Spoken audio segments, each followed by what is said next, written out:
Mark. No, Is that... no cameras. So Thank you you. can keep your naked body private. We won't be Thank showing you. that. We won't be showing that on YouTube. They tend to forget that. I did that once, and they said Their loss. They Anyway. said this material is not suitable for ad revenue. So I was like, "Are you kidding? How much I sell my body? Never mind." Anyway, let's do this. And welcome to the Spoiler Room, everyone. This is Mark the Movie Man, your host. I got a great crew assembled tonight. In case you missed it recently, I had the honor of talking to Catherine Mary Stewart once again about tonight's movie.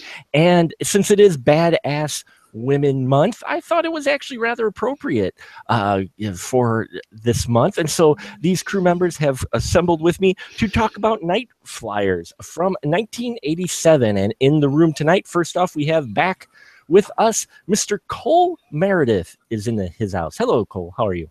Hello, Mark. I'm here, man. I'm cool. I'm fine. Right? Let's do this.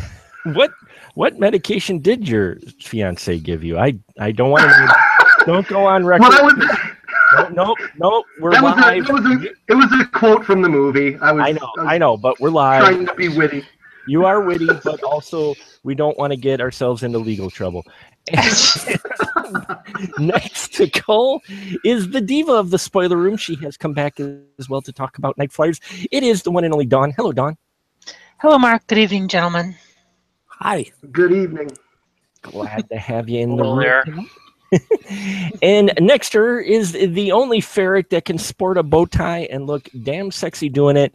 It is none other than Paul Salzer. Hello, Paul. How are you? I'm doing okay. How are you guys? We're doing well. Glad you could take a break from your busy schedule to talk about this film. It's always good to take a break once in a while. It is. And next to Paul, returning to the spoiler room after taking his European tour as Baby Spice, it is Scotty D. Here he is once again. Hello, Scott. We missed you. How are you? I really, really, really want to zig-a-zig. So. You can zig-a-zig me later. We'll talk about that offline. But tonight, we are going to talk about, yes, Nightflyers from 1987. Now, for those of you who may not be familiar with this science fiction film, we basically get the story of a professor who hires a spaceship to get to the source of weird signals from deep space. He thinks they're coming from aliens who may have the secrets to the universe and creation itself. Well, the trip is cut short, however, when the ship's computer gets jealous because the captain falls in love with one of the female passengers and the ship gets homicidal. Written based off of a novella from Mr. George R.R. Martin. Yes, he doesn't just write dragons. And a screenplay written by Robert Jaffe. You know what? Let's get our crew members' reaction first before I talk about this film a bit. Let's go with Paul first. Paul, what is your initial feelings when you saw this film? It felt like a very much like an MTV generation movie. It was a good science fiction for that generation. If you really like The Outer Limits, this movie is that type of movie. I think that's catered to that audience. So that was my impression when I was watching it. It felt very slick. It felt very 80s, and it actually did take me back. And it was like, I forgot that I had seen this movie before. Yeah. I think a number of us did. I think it did make a run on cable for a while. It's been in the back of my rewatch list for a while. So this was a good chance to do that. Scotty D, how about you in Nightflyers? Well, I wanted to see, when I was a kid, I wanted to see anything with space in it, anything like that had a spaceship or a laser or somebody who poked like holes through a black piece of construction paper and shine a light at the other end. I wanted to see that. So, I mean, the Nightflyers was really on my list. I mean, the poster was amazing. And I knew I had seen it. I'm like, I know I saw that when that hit video, but I had absolutely no memory of this movie whatsoever when I was plugging in. I'm like, I don't think I remember this at all. And, okay, people, Mark mentioned this movie is from 1987. Boy, is it from 1987! This is so 1987 that like members of Kaja Gugu, like extras from a Body Glove commercial, they're looking at this movie like, dude, really? I mean, it's really, really, really 80s. It's like those original ads they had for laser tag stretched to 90 minutes. It's really 80s. But the movie itself, here's the thing. I'm surprised I didn't remember this because I'm like, geez, as a kid, I should have just loved this thing. Mhm. And looking at it now, I'm like, I can't say it works entirely. I just can't say it works. But there's lots of interesting things in it. It feels like there are lots of bits that were kind of just left out that they meant to expand upon that were just like left out. And so we kind of have like the little bits and pieces all put together in this movie. Because even though the whole thing doesn't work, there's lots of little things there that do. And, you know, there's lots of little things about this movie that I love, including Catherine Mary Stewart and her amazing sunglasses and her amazing outfit. I'm not even saying that as a joke. I mean, I think it's cool. Oh, yeah. It looks incredible. So, and, you know, lots of little things like that, you know, that were really interesting because it's not like this movie got marketed. I think people kind of expected it like, oh, it's going to be like Alien. No, it's a ghost story but the haunted house is a spaceship. That's such an obvious and simple yet really good idea, you know. And this movie goes there. Yeah, it is also an idea that, I mean, back in '87, now we get supernatural every other day, but back then that wasn't quite as popular, you know, of a concept of having ghosts, haunted house, a haunted ship, basically, like that. So, yeah, interesting take on that. Cole, how about you and Nightflyers? You say this kind of has a little bit of a warm spot with you? Yeah. I saw it in the theater opening weekend back in '87. I guess I would have been 8 with my dad. And this was our genre. I mean, we didn't bond over sports. This is how we bonded, was over movies like this. You know, an isolated group of people, either in space or underwater or in Antarctica or something, usually being stalked by an alien or some malevolent force. And what struck me about this, even as a kid, but especially tonight, was it does. I mean, obviously, if you're going to enjoy it, it's best to enjoy it as a really goofy rock and roll 80s sci-fi thing. But on the other hand, there are other issues it's dealing with here. Things like trust and loneliness. And I like the fact that there's a love story there that, you know, for a film of this sort, it's unique that it doesn't involve a lot of, you know, just gratuitous sex. There's not even an on-screen kiss between the two leads. It's done in other ways. And most significantly, and even my fiance mentioned this, the look of the ship is really unique, especially when they arrive. It's just so warm and inviting, and the color palette. I mean, I only have this full screen version. It's not the best. But it's unique for a film of this sort to kind of open with the ship just inviting you in and then slowly safety away from you, you know, one scene at a time. But this is a film of its time and place. You know, every week in the 80s, you had a new film like this. It was an Alien clone. Some of them tried to do different things and branch out. And then there were other movies like Creature that basically just, you know, would do Alien, for better or worse. But this one is unique for all the reasons you guys mentioned. I won't rant on too long, but I do love the characters and the music, love the soundtrack, love the look of the ship. It does have moments that I guess, you know, a kid watching nowadays would just be like, well, this is just ridiculous. But I love it. And I watch it. I've watched it twice the past week and enjoyed it thoroughly. So nice.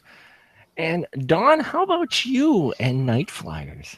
I actually hadn't seen it until earlier this weekend. That was my first watching. Nice. And overall I enjoyed it. It desperately needs an updating. Oh my gosh, does it need an updating? I like it. Really does fit with the strong female characters. I like that I have mixed feelings about the bad guy, the ship's computer, the ghost.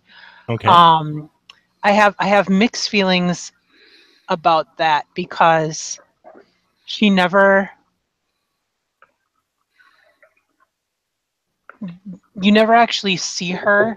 You never really hear her because they don't really give her a voice unless it's through the male characters. Oh, okay. And I have very mixed feelings about that. Either the ship's computer is making beeps and chirps that only Royd can understand, or she's speaking through the psychic character, John. Sure. So I have mixed feelings about that. I love that the villain is a female persona, but you never actually connect with her except through a male. And of course, Catherine Mary Stewart is awesome. Yes. And you know, I think this version of the film would have been solid if it would have had better music. You didn't care for the music. Yeah, I didn't much care for the music. Yeah. That music. I mean, I'm sorry if I'm like interrupting. I don't want to interrupt anybody. It's okay. But that music is it it was that the composer, and I'd have to look up his name now.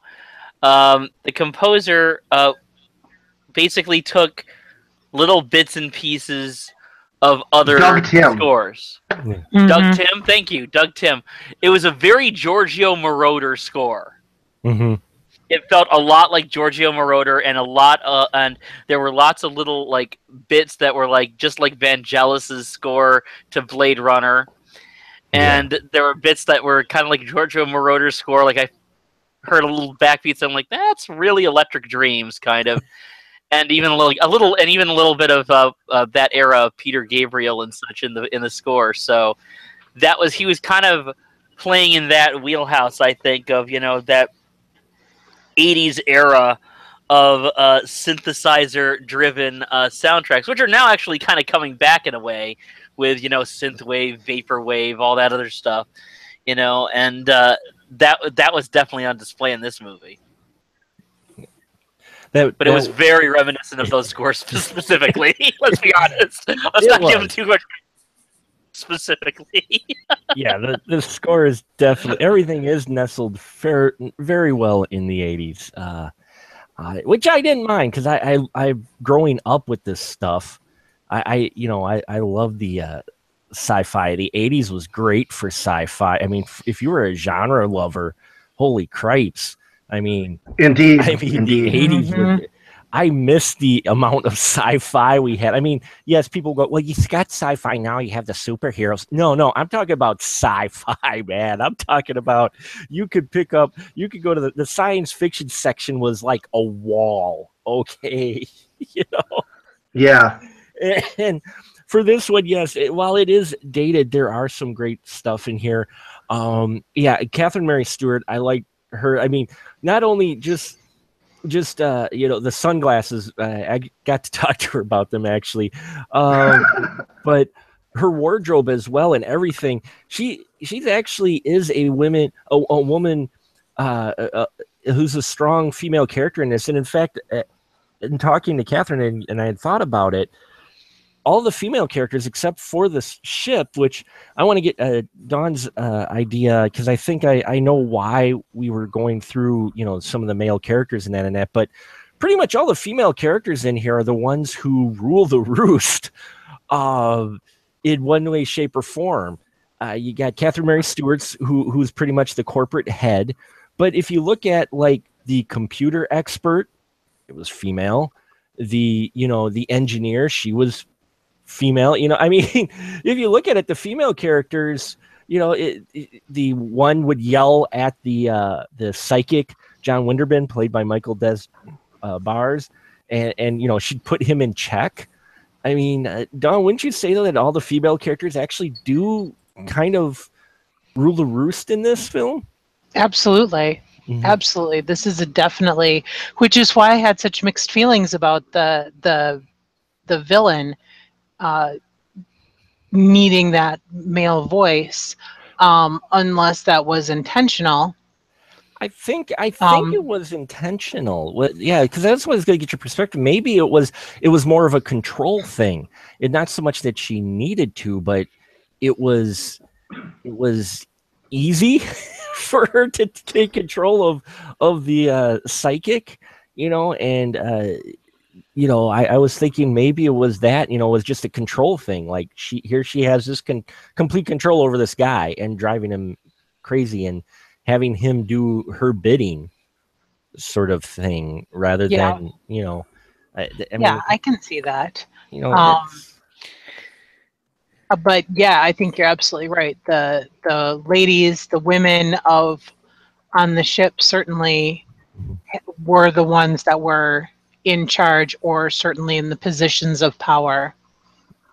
Yeah, Paul, would you agree with that as well? That I mean, even though we've got this mixed cast in here, that for an '80s movie, almost all the female characters are the ones that are the strongest. Yes, I would say that. I guess when I was watching it, I didn't really try to focus on that. Mm-hmm. I was looking at it as more of characters, and each of the characters were played up for a particular reason. And I think their skills what put them in the place of leadership that they were in. Sure. So yeah, it's a really tough one because lately I've been trying to avoid looking at gender in actual gender terms, and it's a really difficult thing, especially with older movies. I find, like this one. Well, older movies, it's a lot more prevalent and more obvious, I think. Yeah, that's why it's a lot harder to avoid. Yeah, and that's why this one does stand out, because there were the actors in this film were incredible. I mean, James Avery and Mark mentioned Michael Despairs, and Michael Prade. Mm-hmm. They're outstanding actors without a doubt, and that's why all of the actors just did such an outstanding job that it was very evident where the power laid and how the hierarchy was. It was not a patriarchal society. Mm-hmm. Yeah, and the actors too. It feels like the actors allowed it. I mean, we all watch enough movies; you can kind of get a feel for a film and chemistry between cast, and it felt like, when it was their scene with, say, a female character, nothing felt like they were trying to take over the scene, more or less, unless their character, like the John Winterman character, it was kind of required because he was just an egotistical prick. Yeah, he really Michael. That was Michael DeBar, right? Yep. Yeah, he really went there. He really just said, "Nice set. I think I'll eat it." Yeah, pretty much. And he's been in a million different movies. He's been in a million different TV shows. He's been in music. He's all these years. He's a personality that's kind of stretched through mediums and such. And this one, being in that many things, you kind of think like, okay, he's just gonna kick back and just be subdued. No, he says, if the rest of the cast seems a bit subdued in certain scenes, and some of the cast does and some of the cast doesn't, Michael DeBar is just a steamroller through this thing. It just goes, roar! It just like, barrels through, and with his wine bottle and like just browbeating the rest of the crew, and it's like, wow, it's like, But it's like watching it's like watching this Johnny Thunders cross with the Marquis de Sade going off on this thing. But he does get still put in check though by the female that he's with, his companion. I thought that was so interesting because it's a thing where you would expect, and I think this is what he would like to, the image that he would like to convey, that he was definitely the one in charge, and she was his underling, his protege, and she was kind of subservient to him. And she was having none of his shit in this movie. She was, and she did not feel the need to make a spectacle of it. She would psychically, because they psychically communicated with one another. Audience, it's a weird movie. They would psychically communicate with one another, and she would just psychically say, just basically tell him to grow up. Yeah. And I'm like, that was really interesting to see. Oh, go ahead, Paul. You needed a character like that for his personality. The Winderman character is this, like Scott was alluding to, is basically like this force of nature, and the character, I mean, he was there to kind of prove himself and prove everybody wrong, that he had done this wrong thing in the past, and he needed to show everybody that he wasn't that type of person. He had to be better than everybody, and so you needed a person like her, someone strong, to kind of balance him out, to say, screw you, you're not as high and mighty as you think you are, and that brought him down to a human level. I think she also, out of all the other cast members, because she had a connection with him, understood what his goals were, what his motivations were, until, of course, the computer basically decided. Yeah, until she took over. Exactly. Cole, how about you and the female characters in here? I think they're fantastically written, and I mean, all the characters to me are James Avery. I think shines, but really this is Catherine Mary Stewart's movie. I mean, she sets the tone with the opening narration. I think she looks badass. I think she is badass. I've always been a fan. But in terms of all the female characters are really strong, and I could read between the lines even with a lot more, but I'm sure that none of that is in the script. I'm just such a big fan that I like to sit and think about it. But yeah, it's hard for me to add on to what Paul or Scott said. I think they're 100% accurate. But overall, I think it's Catherine Mary Stewart and her character who really the movie feels like it's. That's what I like about this movie, is it's told through her perspective, and it feels like it. It doesn't feel like the narration was put there. It feels like this is her perspective, and the narration is good. I haven't read the novella. It may be directly from that. But her relationship to the ship and how she views it, and as it slowly breaks apart, all the characters are well drawn. For a movie of this sort, I mean, I think the characters in this are better than those in Leviathan or Creature, which I mentioned earlier. But really, it's her film, and it's a stronger one for it. I think what Dawn mentioned was interesting. I hadn't really given a thought about given the subject much thought about. You don't really hear the female voice of the ghost. On the other hand, I do kind of dig the sound design that's really buried deep in there. Well, maybe not so deep if you've got a better version of the movie than me, but these weird noises that sort of, hypnotize some of the characters. And I thought all that was really interesting. But on a certain level, I think Dawn might be right. I think that's a really interesting observation, and one I'm sure I'll think about next time I watch it, Yeah, it is. I didn't even, quite think of it either. And I think I was paying attention to the movie so much that, it hadn't even occurred to me that, oh yeah, you know what, you're right, because we do get more Michael, or here is Royd What a name, Royd. Royd. What'd you think of the Royd character? Cole, we'll start with you. What'd you think of Royd? I was fine. I mean, obviously, it's not my favorite part of the movie, but again, it's very much of its time and place, and that character is very, very 87-esque, you know, extremely. I do think, yeah, I like it.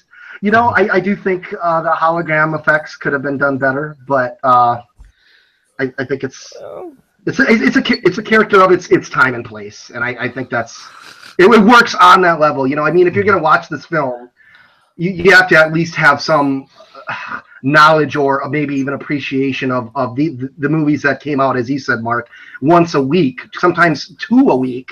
It seemed like, and just sort of what they represented, and while there's so much goofy stuff in this character, like Royd, or in the movie, it does try and do different things. You know, it tries to branch out. Yeah, it does. It makes you feel I mean, it's impressive what they did with the budget they had. You mentioned the graphic effects in here, and actually, in the interview, Catherine said that the effects guys were really happy about the hologram effects. Oh shit! I'm sorry. I didn't mean to run anybody into the ground. I just. No, you didn't. No, you didn't run anyone into the ground. They definitely haven't aged that well. No, you're on point. I'm not saying they aged well, but she was saying that they were so proud of it that they wanted her foot in a specific area on the step because they were going to have his holographic foot cross hers. And she said they were really very adamant about having her foot in a specific place, apparently. So, you know, the sci-fi guys, they were the special effects guys were all in on this, you know. And for back then, for 87, for a film like this, you know, it is kind of ambitious to do something like that. You know, it's not just in the room when we first see him. We see that happen throughout, you know, and it occurs throughout here. Paul, how'd you feel about Royd? I did not like his character. I thought he ultimately watered down Miranda's character a lot. I do enjoy romances, but I didn't feel it here, only because he was slightly a disconnected character to begin with. Right. So yeah, I didn't really. I thought he was just kind of out of place. What I would have liked to have done was if they would have stretched out the whole reveal of the ship a little bit longer, because I kind of enjoyed the whole idea of not knowing, is the captain really bad or is he not bad? You know, is he you know, was, and so I really wish they would have extended that a little bit longer. And then, you know, especially if he would have gotten angry, I would have laughed and said it was roid rage. But he did have a little roid rage because he had the little lightning bolt that shot out of his forehead. He did. Oh so my his God. anger, and then when he beat the crystal down, you know. Yeah, that's right. When he smashed the crystal, you know, he thought that was it. So, Scotty D, how about you and Royd?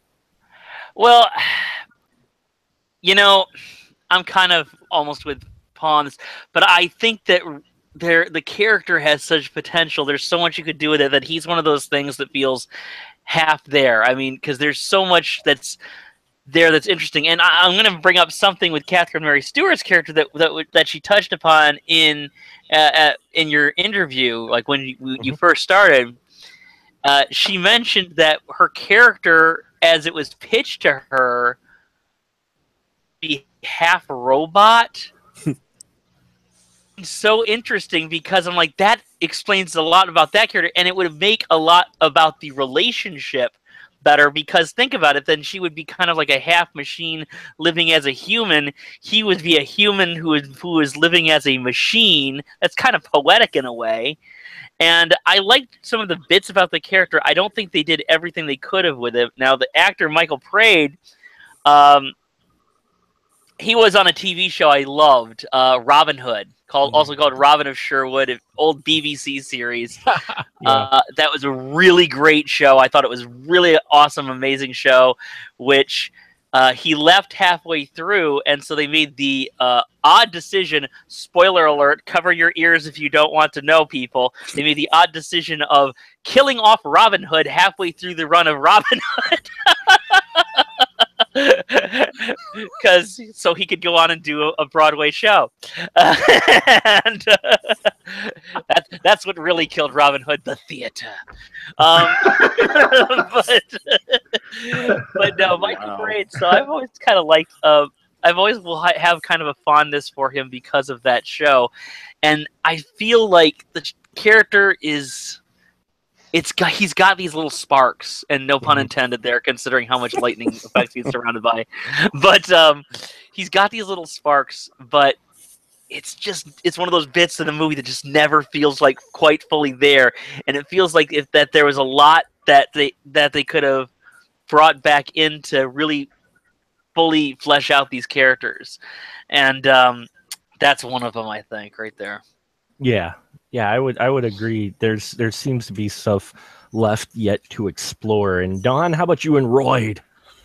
Actually, I enjoyed the character. Yeah. When I first heard his name, I assumed it was Android. Right. So I was expecting.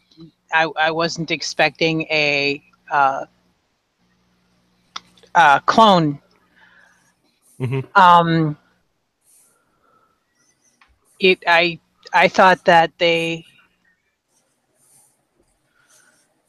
I didn't mind the awkward, separated, outsider kind of thing, because it made sense that he would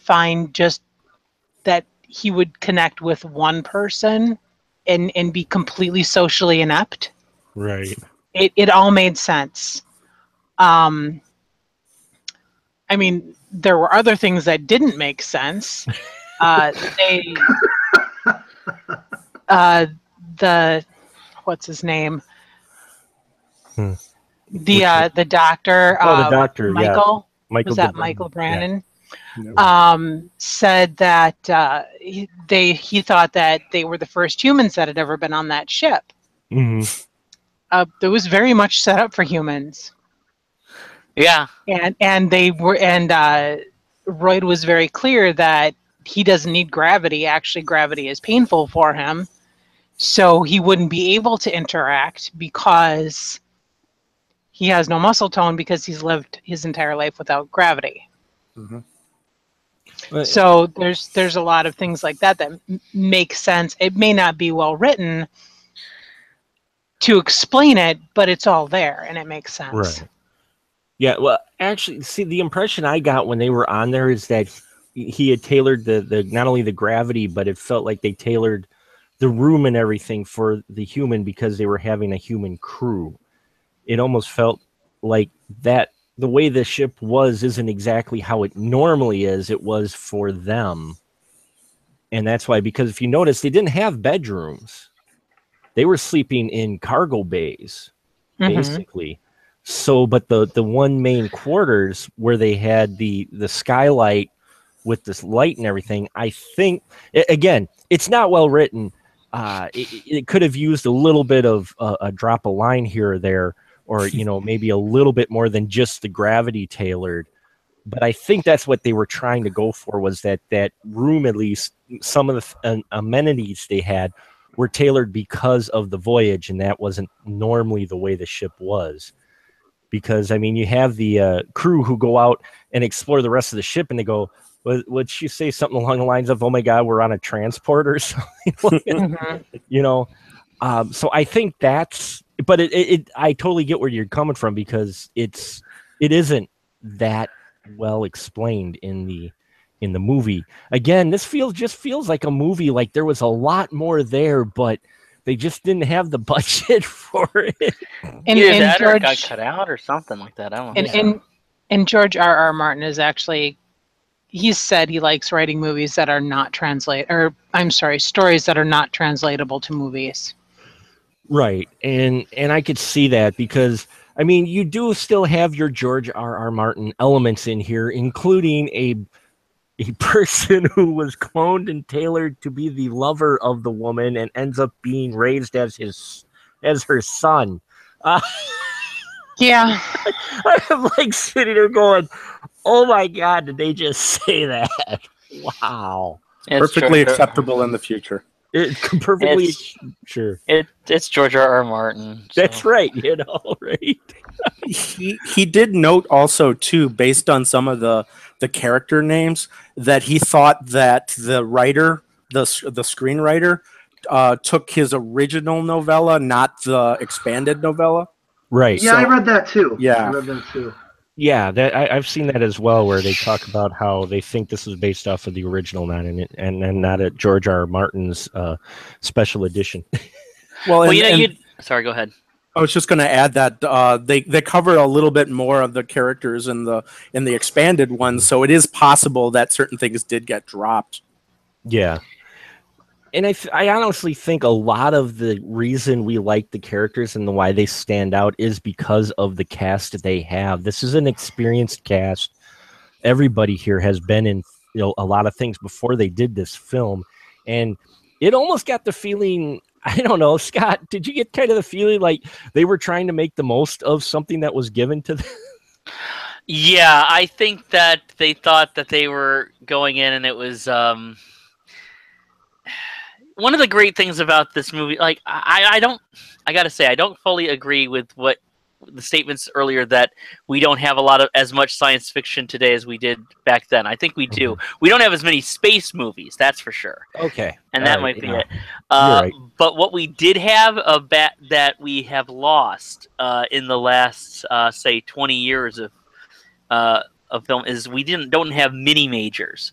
We don't have those mid-budget movies released by studios that are just these little scrappy upstarts trying to make a dent in the world.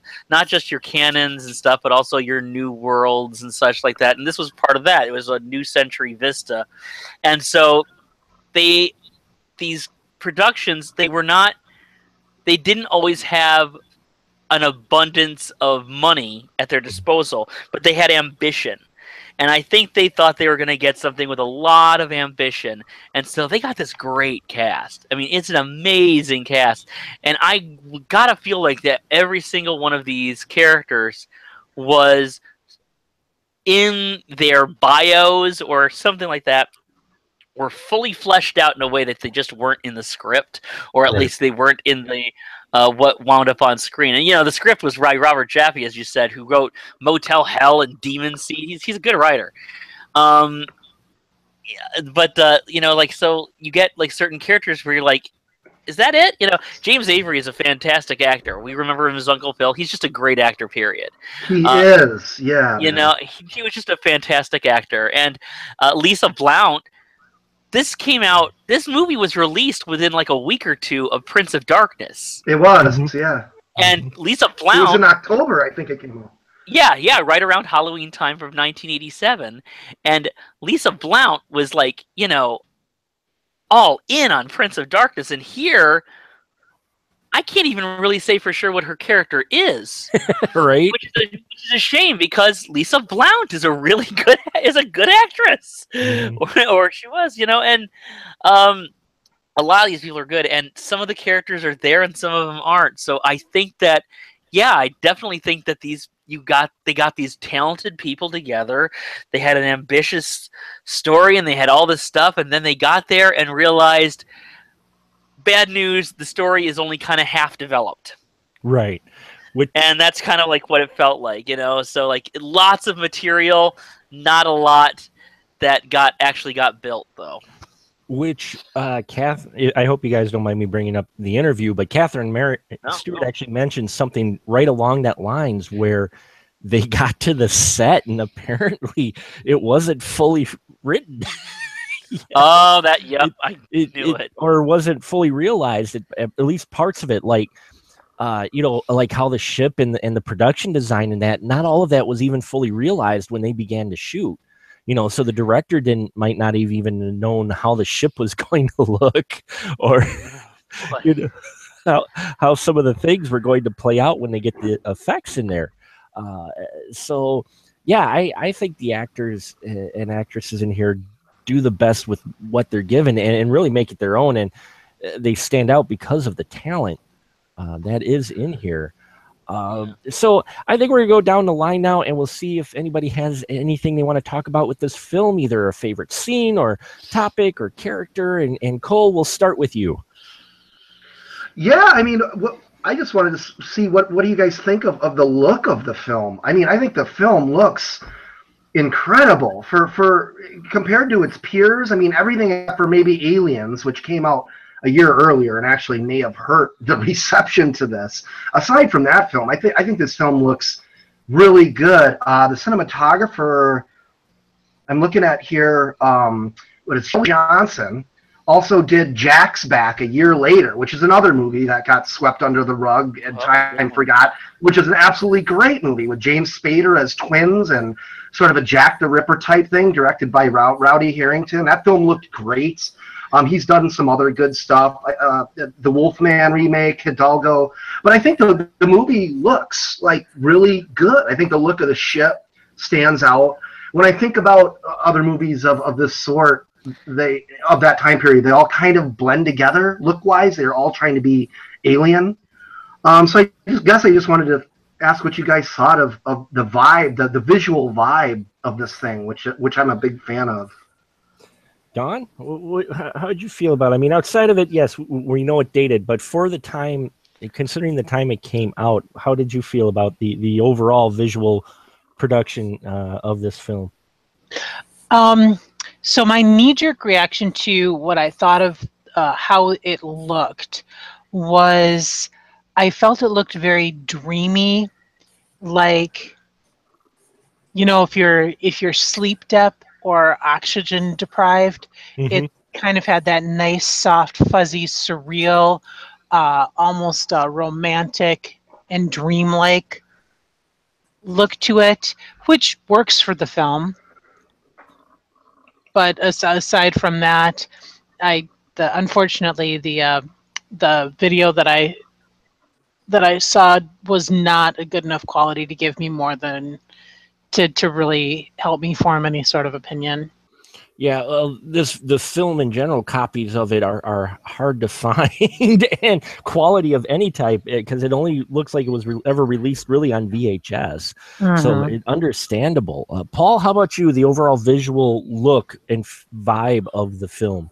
Well, when I opened up our discussion, I had mentioned that I thought it had a very much a MTV type of generation look to it, and I'm going to stand by that because it does have that. It had that grittiness that you expected from MTV. There were some scenes where, I mean, even it looked like they were shooting a music video. Down to the positioning of the characters, and some of the characters actually would look like an 80s type of singer, So I thought that it was a very much an MTV look. I enjoyed it. It brought me back. I kind of miss MTV when it had videos. Music television had music. Yeah. It did. And so, yeah. And good videos, too. Good videos, yes. And I didn't mind the special effects. I thought it reminded me of a lot of the special effects that you would have gotten in the old style science fictions like Logan's Run, that sort of stuff, where they kind of drew in the lasers. And I love that lasers, all the laser scenes where they were putting back the finger digits. I thought that was... Yeah, it was a great thing, and they hinted at technology, so it definitely had an interesting thing. Of course, any movie of this time period, they always get computers all wrong. They predict computers are going to be like, a certain style, and we find out that computers are way different. So that's the only thing I didn't like, was the look of the computer. But otherwise, everything just fit into me. It felt slick. It had a cyberpunk feel to it. I enjoyed the music. So, I thought the visuals went along with the music quite well. So Word. And Scott, how about you with the visual vibe? Well, I was making jokes earlier about how 80s this movie looks, and it's that's not, and want to make clear that wasn't really a dig. I mean, there are chintzy ways to look 80s, and Lord knows we've seen a lot of movies that do that. There's some films where you look back and you're like, yikes. This one has a sense of cool, but it is definitely one that is rooted in that era. The fashions, the hairstyles, the thing. I like as want to touch on the look of the ship and everything, as Cole was, because as we mentioned, this is a haunted house film, and look at the size of that ship. Look at those. I mean, even if somebody is in like a hallway, the hallway looks way too big and way too forbidding for one person to handle. And it's just this very eerie, cold yet malevolent place. And it's a very interesting design. I would say the production design in this movie is really probably the most interesting part of it. I think it looks really good. Mm-hmm. Awesome, especially for a film of this nature, the budget wise and everything, you can tell, and like you said, from kind of that upstart type of production company, it really is actually kind of surprising what they built for this, all on soundstage, of course, obviously. No location shoot or anything. So, but I mean, like looking at that, like even like most of the. Even today, we see a lot of spaceships that they kind of all look the same, and and honestly, there are a couple scenes like that in here, but they also have enough scenes where it doesn't just look like a warehouse. Right. It doesn't just have that same tired look. Okay, I don't know. Throw some plastic, boxes around and like write some draw some things on it that look kind of high tech or alien or something, and that'll be that's your spaceship, Yeah. Throw a gel somewhere. I mean, they put a little bit more thought into it. Again, probably with not a lot at their disposal. So right. I give them a lot of credit for that. I agree definitely on that overall visual vibe, rooted in the 80s, not necessarily a bad thing. It's fitting for everything else in the way this story is told out. It meets maybe not your modern requirements, but yeah, it's definitely got its own visual identity to it. So or at least they were trying to go for it. Take it as you will. Dawn, how about you? Did you have something that you wanted to bring to the table we haven't talked about? I guess I'm just curious what other people think of the upcoming Netflix series based on this George R.R. Martin's novella.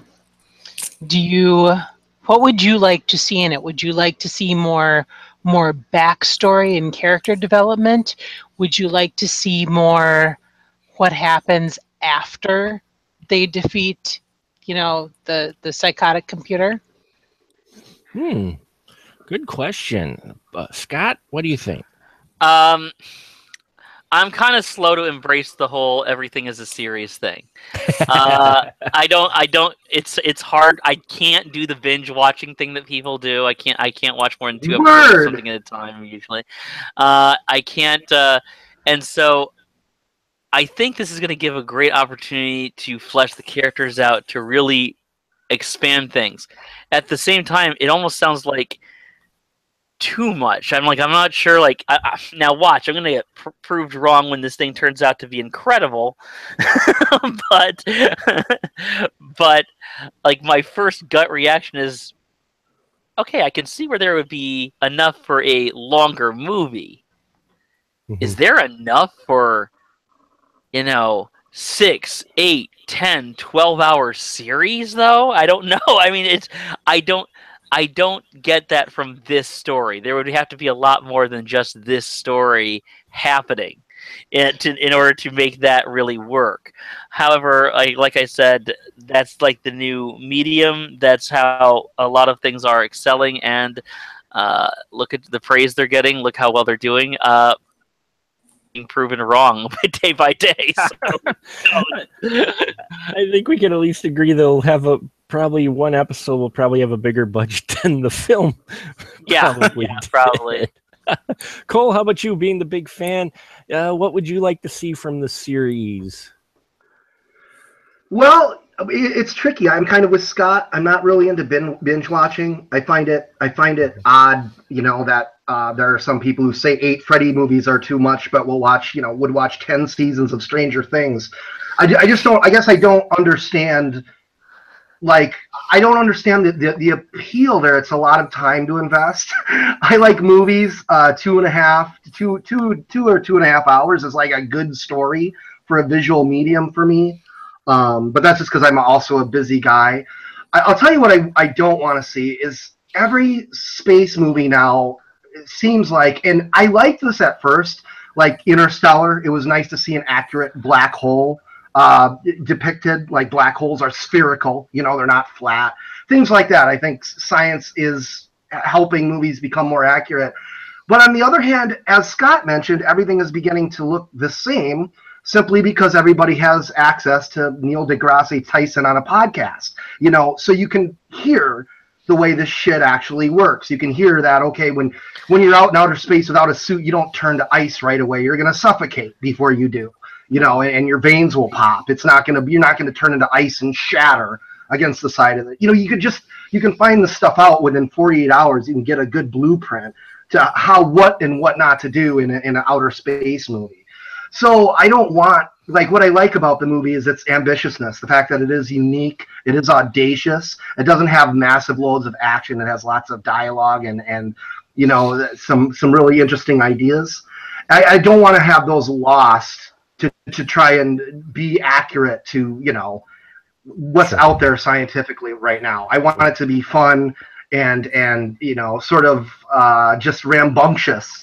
Like the movie. Obviously, there's room for improvement, but what I like about the movie is it's a little batshit crazy, and the science doesn't make a whole lot of sense. So, I think that it was. I might be misattributing this to Roger Ebert. I don't know, but I think he or someone similar said that 2001 was the movie that proved that spaceships wouldn't make noise in space, but then Star Wars was the film that reproved that they probably should.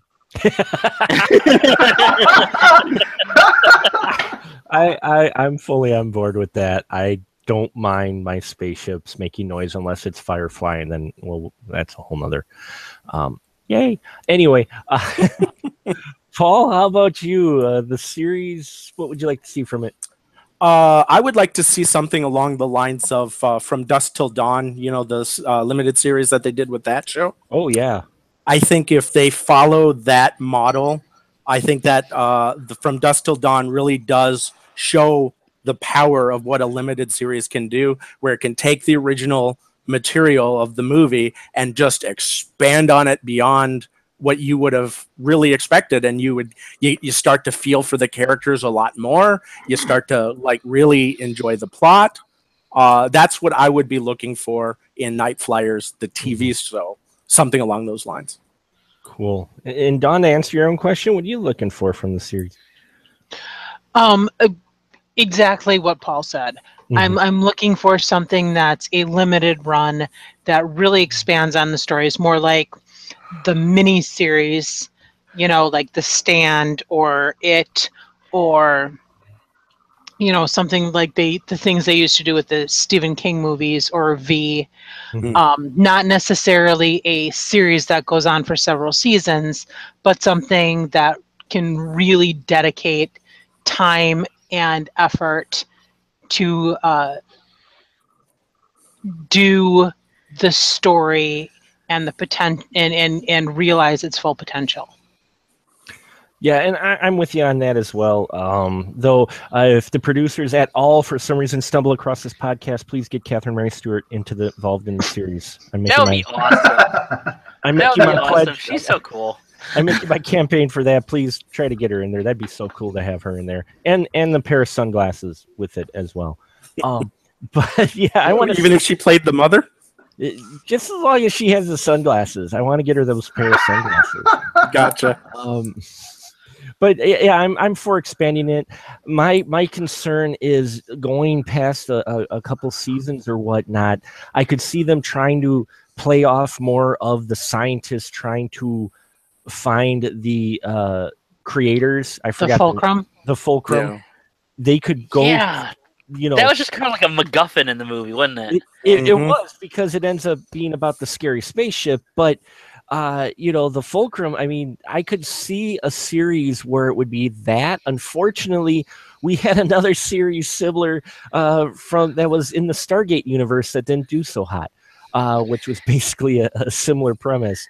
But yeah, I'd be interested in that. I could see them exploring that once they get through the cast and everything, and exploring that for maybe the first season. I could see them expanding on that and going for their search for the fulcrum, maybe. Not sure on that, but yeah, a limited run would be nice for it. Maybe not a big long run, but get Catherine Mary Stewart in on it. There, I won't. I might say it one more time before the podcast is over. I'll just put that out there now, warning you now. Paul, what did you have a topic at all that you wanted to talk about this film? I'm going to change mine. I thought this question is something more interesting to me, so I'm going to go with what is your number one takeaway from the film? Oh, number one takeaway, Scott? Oh God. Put me on the spot here. My number one takeaway from the film, I'm just going to restate what I said in the beginning, is that I can't lie and say that the film is a really good movie, in my opinion. It's not. But it's one of those really intriguing films where you don't have... it's like you don't have a beautiful painting on hand, but you know what? This little patch up here is, I like what you're doing over there, and I like what the color scheme over here, and I kind of like what they're doing over here. Yeah, there's lots of little tiny pieces that work. There's lots of little tiny pieces that you could see, oh, go with that, like expand that some more, but instead they're kind of on an unfinished canvas. So that's my main takeaway. That'll be my main takeaway from Nightflyers, I'm afraid. Nice. Cole, what's your main takeaway from this film? Oh man, it's just a movie and a genre I love. You know me with my rebellious poetic soul. I hate to narrow things down to one thing. There's always so many elements that cause me to like be obsessed with something. And it's the same with this movie. I like the music, the cinematography, the vibe, the fact that it could have just been some, really shallow, cheesy thing, but I get a lot more from it, and I enjoy shallow, cheesy things too. So for me, it like covers a lot of different bases. But the number one thing I guess I would take away, like what I think about when I think of Nightflyers, is the cast. And just, the absurdity of the situations and how the cast really just rides it out via their professionalism and really comes up with some memorable scenes. I mean, there's scenes that are just great just because these actors they're being paid and they're working hard and they want to do their best, and you can tell that. I mean, geez, James Avery's character played by a lesser actor would have been completely forgettable, but I always think of him, So I mean, that would be my number one thing if I was forced to choose. Would be the characters, the performances, and Catherine Mary Stewart, obviously, but the whole cast I think was uniformly pretty good. Cool. Dawn, how about you? What's your takeaway?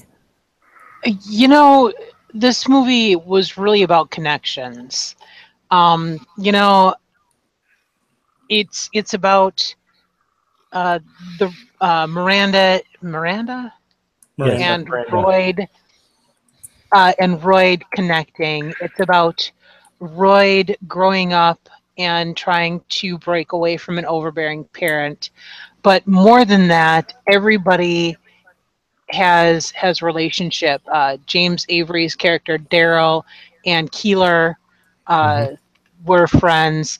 You had Eliza and John had that connection. They were all it was about connections, and maybe it's because I saw the visual as so romantic and dreamlike that I really felt that the story was more about relationships. Yeah, I can definitely see that. And actually, it's funny with the the Lily and Audrey characters. Talking again, I do apologize, but I thought it was interesting. Yeah, Catherine Mary Stewart mentioned that she thinks that those two actresses may have brought something a little bit extra as far as the relationship between those two. And that I was going to mention that. I was going to mention it, but I Yeah. didn't want you to think I was crazy. So No, she fully sees it as well, and she says that's all them because that wasn't in the script, but she really thinks that's the two actresses just playing with that idea, not being fully, blatant about it, but yeah. playing with that idea that there was maybe something a little more between their characters. And man, I got to listen to that interview. Wow. And I was like, it's George R.R. Martin. I wouldn't put it past him to have something like that in his story. So, Paul, what's your number one takeaway? The whole theme of loneliness. Oh, yes. The point of the mother cloning Royd was because she was lonely, and so that kind of set things off. And then Royd being alone or feeling alone, he built this need for Miranda and having the relationship. You also had John's relationship with the person that was in his life. I think it's Eliza, is her name? Yeah. So they had a connection because of this thing of not being lonely. I also felt that the doctor, the whole point of him trying to find the fulcrum was because he wanted to find that humanity wasn't alone either. And to me, that's what this whole movie was about, was all these examples of loneliness and the fact that certain people die when they're basically by themselves kind of shows that. And, even Keeler's thing of going off on his own and the doctor going off on his own and getting killed, that just made me think, oh my, that's the subtext that I got from it. And that's what I brought, that's what it brought to me. That's the emotion it brought into me. Mm-hmm. And I enjoyed this film because of that, that it was able to do that. And I think when Don said that the connections, that's huge. That's a good a tie-in with the whole loneliness aspect of this film. So good point there, Don. Thank you. Excellent. And Scotty D, how about you, sir? What? Did you have an idea or topic or something that you wanted to talk about, or have we already covered?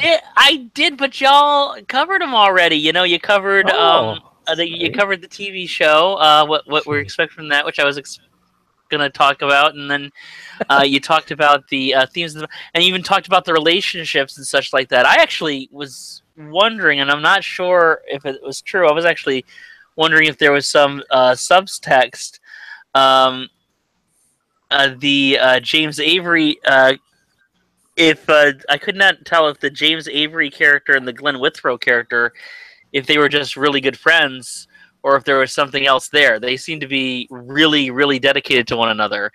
So I was gonna. No, I'm not joking. I mean, even how he knows he doesn't drink beer. He knows He knows everything about him, and it could just be that they're just really good friends and stuff, as she'll be over time.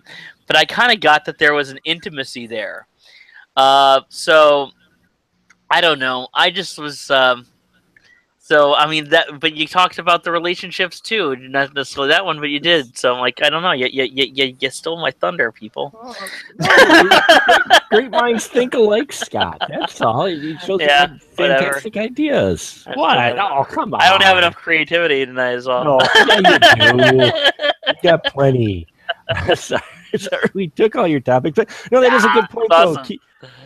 Daryl and Keeler characters seem very close, maybe a little bit more than friends, but it doesn't go all the way there. But it is the 80s, so it's not far from, especially late 80s. And they couldn't come out right out. And if there was, they would not be able to come right out and say it in the movie.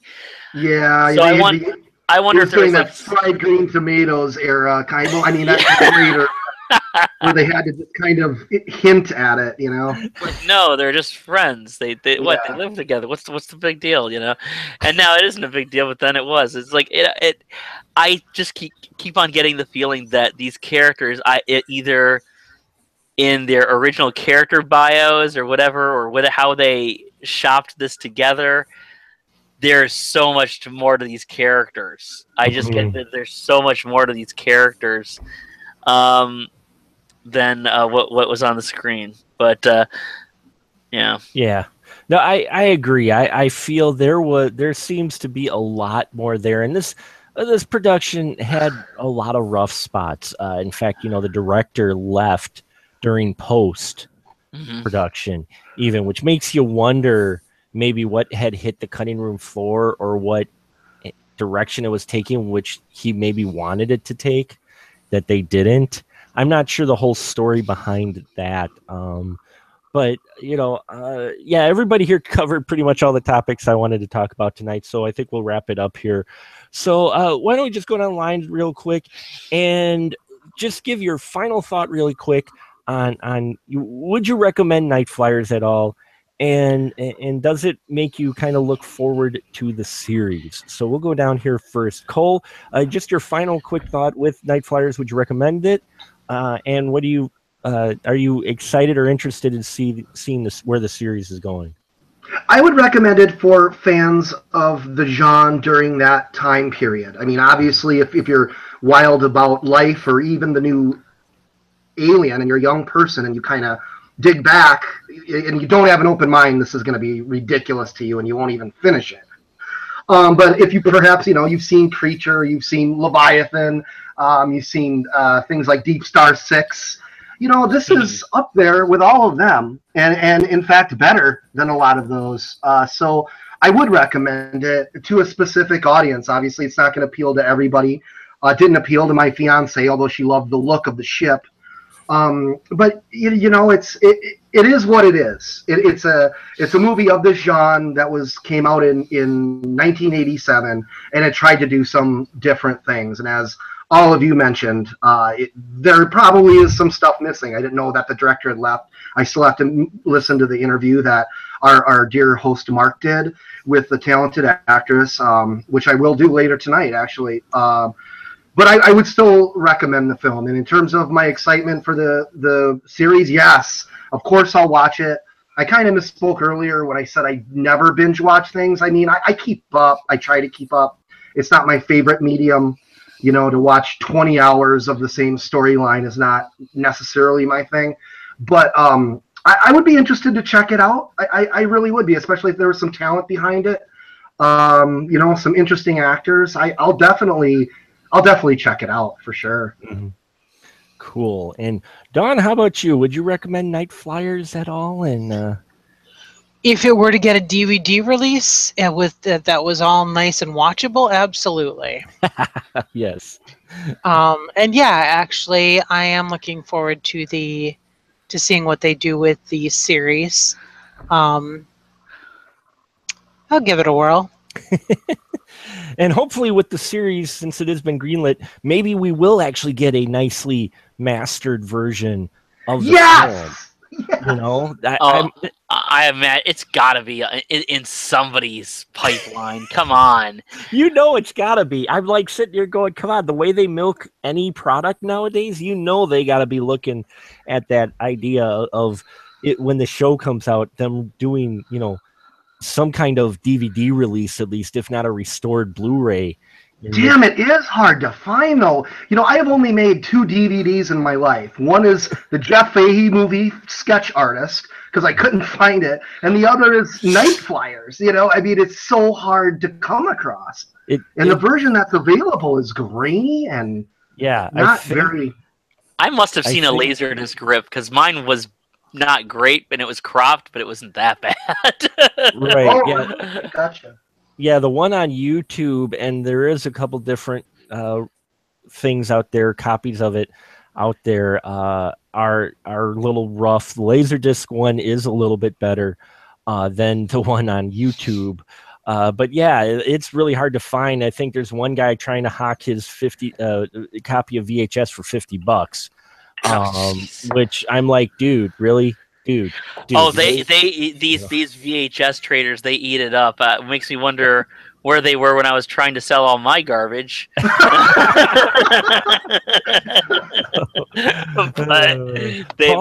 I've seen them do crazy things. Sorry. Paul, how about you? Would you recommend this? And are you looking forward to the series? Are you going to give it a watch? I am going to give the series a watch. I would recommend this movie to anyone that, and I said this before, who likes the Outer Limits, anybody that likes old school MTV, and anybody that likes British sci-fi. I think they would get a kick out of this movie, and they would do themselves a service to be able to find a copy and watch this. Oh, yeah, you mentioned British sci-fi. Yes, definitely. It would fall into that wheelhouse, I think, of that British sci-fi where they did stuff with somewhat minimal sets and such. Yeah, Watermass. Yes. And Scotty D, how about you? Yeah, I even though I said I didn't think the movie worked, I would recommend it to fans of the genre, as Cole mentioned, and also just because even if it doesn't all work, there's so much interesting things here, from the way the film looks to the things you can kind of like just fill in the blanks about people's characters, that I still would recommend it, even though I don't recommend it as a really enjoyable film that completely works. Like, no, it doesn't. Not for me, unfortunately. But I would still recommend it because even if it isn't a really great film, it is an interesting film. And so I would recommend it for those reasons. And I am too. If you're a fan of the 80s, or if you're a fan of Catherine Mary Stewart, which producers, if you're out there for the show, please pick Catherine Mary Stewart for the show. Put her on there in some way, shape, or form. Please. That'd be awesome. Okay, enough there. But yes, I would recommend it for the 80s fan out there, for Catherine Mary Stewart fan, for those who are interested in maybe seeing where the series is coming from, besides the book, seeing what has been attempted with it. There are a lot of great bits in here, including a really cool, extended, a bit unexpected scene out in space where they're actually in physically built pods and they're trying to repair the ship in spacesuits. And it just surprised me that they actually built modules enough to put these actors in, which was pretty impressive for a film like this. So there's a lot of stuff to really enjoy, especially if you're a fan of the older sci-fi films, or if you're just looking, if you're curious about it. Again, yes, the copies that are out there right now aren't the best. So hopefully this series, which I will be watching, will get its remastered, or at least a better cleaned up version released when the series goes live, because that would be nice to see, because it is an interesting, unique sci-fi film that it give you an idea of where you might have a lot of ambition and maybe not as big of a budget, but by God, you make the most of what you got. And they went for it. They go for it in this. No one said, no, you can't build a huge set with pillars. No, by God, we're going to build a huge set with pillars. So I hope you enjoyed this discussion of Nightflyers and gets you interested in the film as well as the series. And now this is the part where I have my wonderful guests who have been very patient with me come down and tell you where you can find them at when they're not here. Cole. Yes, sir. Shadows and Lovers Productions on Facebook. Our latest movie, The Last Great Horror Movie, is on Amazon. Super affordable. If you like what I have to say, or you really enjoy micro budget indie horror films with a whole lot of imagination and heart, I suggest checking it out. Yeah, that's about it for me. And Dawn? You can find me in the audience.net. In the audience.net, fantastic. And Paul? On October 14th through the 15th, we're going to have the Northeast Wisconsin Horror Film Festival. It's 42 films, $8 for the day, $10 for the entire weekend, and you can learn more about it at newhorrorfest.com. Awesome. And Scott Davis, go ahead, sir. Scott? Yes. Yep. Can Hello. they find Hello. Yep. Can he find you anywhere? Are you there? Yes, you can. I'm sorry. I was having a little bit of a lag issue there for a moment. You can mediocrity.com. Now, that hasn't been updated a lot lately. This has been a transition year for me where I tried to get my life together. I've basically uprooted my whole life. I've moved to another state, gotten a new place, gotten a new job, all the crazy things that are involved with that. So the site has gone on a bit of a break since then. And once I get settled again, I do plan to write again for it, and I do plan to do more episodes of my web series, Movieocrity, which you can catch on vimeo.com/channels/Movieocrity. It's on YouTube as well, but all of them are on Vimeo, so there you go. Fantastic. And you can find all of the links to these wonderful people who were kind enough to watch this film and talk about it with me tonight at specialmarkproductions.com. So there you have it, folks. Hope you've enjoyed it. Please check out the interview. It was a lot of fun talking to Catherine Mary Stewart again. She had a lot of interesting things to say, give you some insight about the film as well. A film that's not talked about as much out there, but probably should be talked about with a few of the other films that get regular attention. So now is the time where we say good night, everyone. Good night, Good night, everyone. Nighty night.